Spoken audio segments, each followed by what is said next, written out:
I think I know why Richard Matthew Allen wants his original defense team reinstated.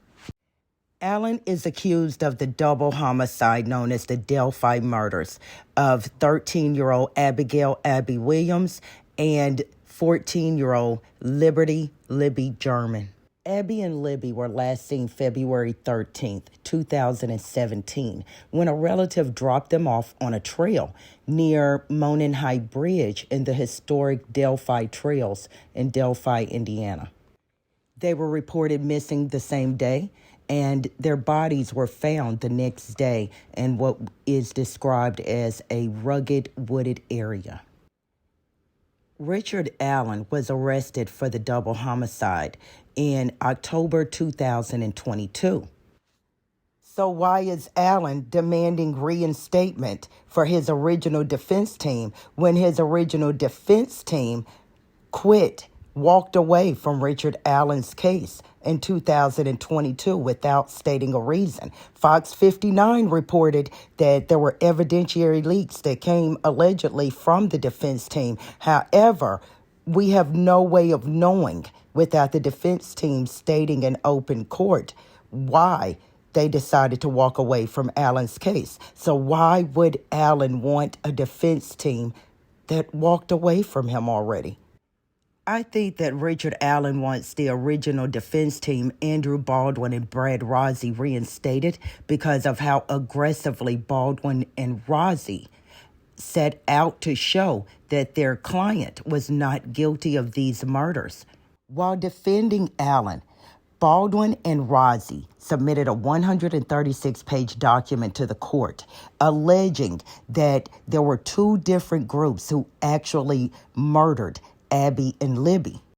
In this document, Baldwin and Rozzi state that these two groups are called the Odinists, and that it's a pagan Norse religion, and that they are also white nationalists. And the document goes on to state that the way Libby's body was found was in a ritualistic manner, and that there were multiple items found at the crime scene that suggest that the murders were a ritualistic killing.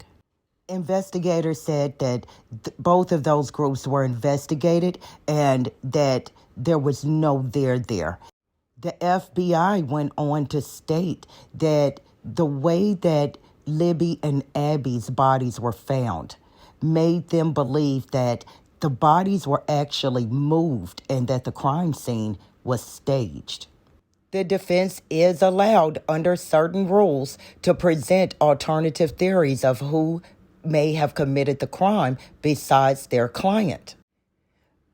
Now, another example of what I consider a vigorous defense and why I think Richard Matthew Allen wants the original defense team reinstated. What does one do when your client, who is locked up in a correctional facility, gets on the phone and confesses to double homicide?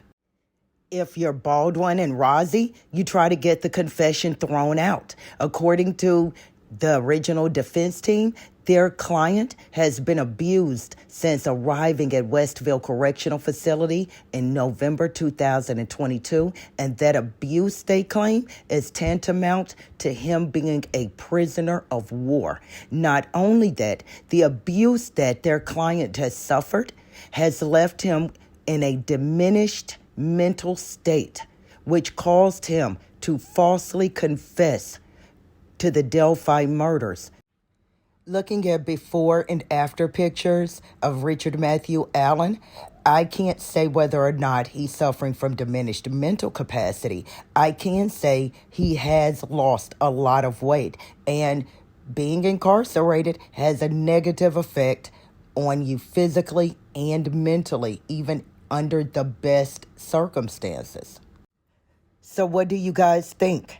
Do you think that it's smart for a defendant, no matter how talented that defendant thinks his original defense team is, to fight to reinstate that defense team when that defense team went to court and officially removed itself as the defense team? Are you picking up what I'm putting down? Let me know in the comments.